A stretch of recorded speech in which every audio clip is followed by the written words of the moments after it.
Halo teman-teman, perkenalkan saya Ardian Esleki, mahasiswa program studi ilmu kesehatan masyarakat, Fakultas Kesehatan Masyarakat Universitas Nusa Cendana. Nah teman-teman, pada video ini saya akan membahas salah satu materi dari mata kuliah penyakit akibat kerja, yaitu bahaya fisik akibat kerja.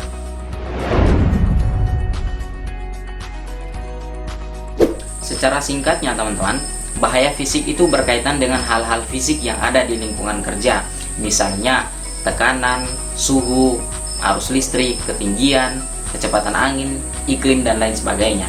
Nah, di dalam Permenaker nomor 5 tahun 2018 itu ada 6 faktor bahaya fisik, yaitu ada faktor kebisingan, kemudian ada getaran, ada pencahayaan, kemudian radiasi ultraviolet magnetik, ada tekanan udara, dan ada iklim kerja.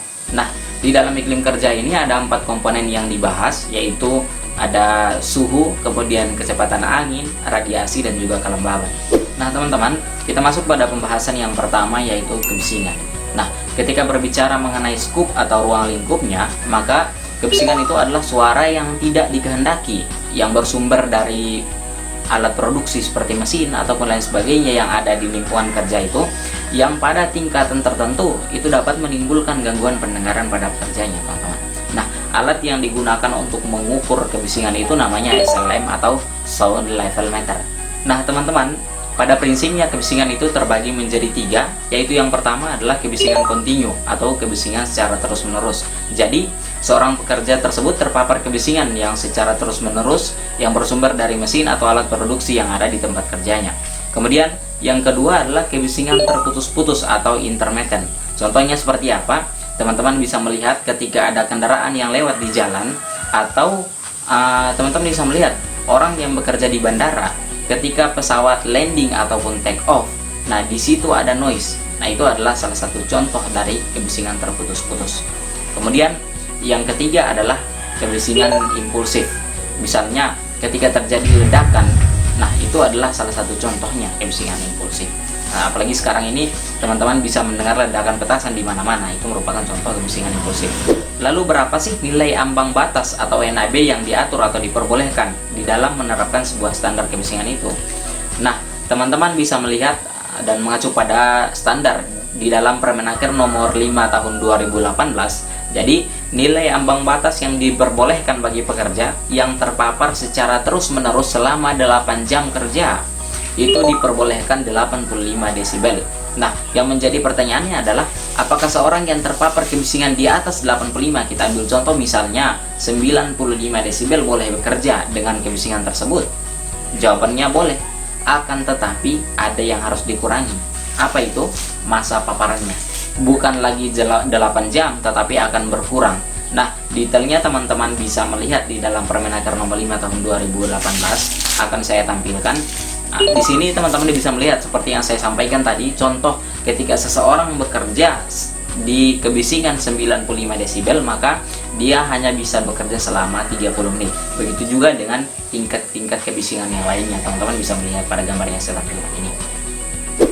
Lalu apa dampaknya jika seseorang terpapar dengan kebisingan itu secara terus-menerus? Dampak yang pertama tentunya adalah berkaitan dengan gangguan pendengaran dan bahkan dapat menyebabkan tuli. Kemudian yang kedua bisa menyebabkan terjadinya penyakit akibat kerja atau disebut dengan occupational disease. Teman-teman bisa melihat jenis-jenis penyakit akibat kerja apa saja itu di dalam peraturan pemerintah nomor 7 tahun 2019. Kemudian berikutnya adalah gangguan psikologis. Maksudnya gangguan psikologis di sini biasanya jika seseorang itu terpapar dengan kebisingan secara terus-menerus, maka ia mudah atau cepat marah, kemudian susah tidur maupun bisa stres. Nah, kemudian gangguan berikutnya adalah gangguan komunikasi. Jadi, seseorang itu tidak dapat berkomunikasi dengan baik bersama teman-teman di lingkungan kerjanya. Nah, selanjutnya teman-teman, faktor bahaya fisik yang kedua adalah getaran. Nah, getaran adalah gerakan yang teratur dari benda atau media dengan arah bolak-balik dari kedudukan keseimbangan. Nah, jenis pekerjaan yang menimbulkan getaran, kita ambil contoh misalnya adalah pekerja bangunan yang menggunakan alat-alat seperti alat pemotong kayu ataupun alat untuk mengebor. Nah, alat-alat ini adalah alat yang dapat menimbulkan getaran yang apabila itu terjadi secara terus-menerus, maka dapat menimbulkan gangguan atau masalah kesehatan kepada para pekerjanya. Salah satunya adalah Hand-Arm Vibration Syndrome atau HAVS. Nah, jika ini dibiarkan secara terus-menerus, maka para pekerja yang tangannya terpapar oleh alat tersebut itu bisa mengalami kerusakan pembuluh darah, kemudian kehilangan sensori secara permanen, kerusakan tulang, dan otot bisa menjadi lebih lemah. Nah teman-teman, sedangkan nilai ambang batas untuk getaran itu sendiri adalah sebesar 5 meter per detik kuadrat selama 8 jam bekerja. Sama halnya dengan kebisingan yang saya jelaskan sebelumnya, bahwa seseorang yang bekerja dengan tingkat frekuensi getaran di atas dari 5 itu bisa bekerja, namun jam kerjanya itu dikurangi. Nah teman-teman, faktor bahaya fisik yang ketiga adalah pencahayaan. Nah, pencahayaan atau penerangan ini adalah jumlah penyinaran pada suatu bidang kerja yang diperlukan untuk melaksanakan kegiatan secara efektif. Oleh karena itu teman-teman, salah satu masalah lingkungan yang harus diperhatikan di tempat kerja itu adalah berkaitan dengan pencahayaannya. Nah, nilai pencahayaan yang disyaratkan oleh Keputusan Menteri Kesehatan nomor 1405 tahun 2002 yaitu minimal 100 lux. Lalu bagaimana dampaknya dari pencahayaan yang tidak memadai itu? Nah teman-teman, pencahayaan yang tidak memadai itu akan menyebabkan kelelahan pada otot dan saraf mata, dan bisa berlanjut pada kelelahan lokal pada mata yang akhirnya dapat menyebabkan kelelahan keseluruhan fisiologi seorang pekerja. Nah, kelelahan yang timbul tersebut bisa mengakibatkan turunnya konsentrasi kerja karyawan, kemudian meningkatnya tingkat kelelahan dalam bekerja yang berujung pada penurunan tingkat produktivitas. Nah, selain itu teman-teman, kurangnya pencahayaan juga dapat meningkatkan kecelakaan kerja. Kita ambil contoh misalnya pada pekerja konstruksi bangunan yang tinggi. Nah, teman-teman bisa mungkin pernah melihat ada orang yang bekerja di malam hari ya, pekerja konstruksi bangunan. Nah, itu membutuhkan pencahayaan yang harus baik. Nah, jika pencahayaan itu tidak baik, maka itu bisa menyebabkan kecelakaan kerja. Misalnya bisa terjatuh dari gedung yang tinggi akibat dari pencahayaan yang kurang baik tersebut.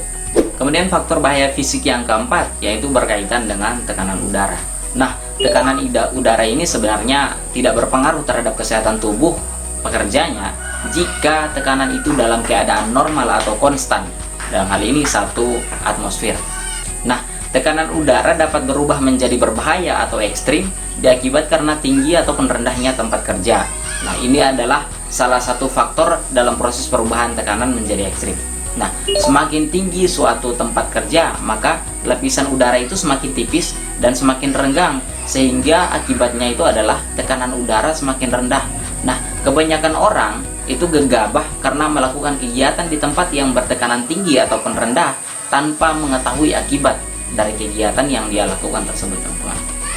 Kita ambil contoh misalnya teman-teman, pada pekerja yang melakukan penyelaman di perairan yang dalam atau daerah yang bertekanan tinggi. Nah, hal ini bisa berdampak langsung pada terjadinya gangguan pendengaran. Nah teman-teman, selanjutnya saya akan menjelaskan tentang bagaimana cara mengendalikan bahaya fisik yang sudah saya jelaskan tadi. Nah, mengacu pada hierarki pengendalian bahaya, ada 5 hierarki yang akan saya jelaskan, yaitu yang pertama berkaitan dengan eliminasi. Nah, eliminasi atau menghilangkan bahaya ini dilakukan pada saat mendesain pekerjaan. Tujuannya adalah untuk menghilangkan kemungkinan kesalahan atau kemungkinan bahaya yang terjadi dalam melaksanakan pekerjaan. Contoh eliminasi bahaya yang dapat dilakukan adalah eliminasi bahaya jatuh, kemudian bahaya ergonomi, bahaya ruang terbatas, bahaya bising, bahaya kimia, dan lain sebagainya. Yang kedua adalah substitusi.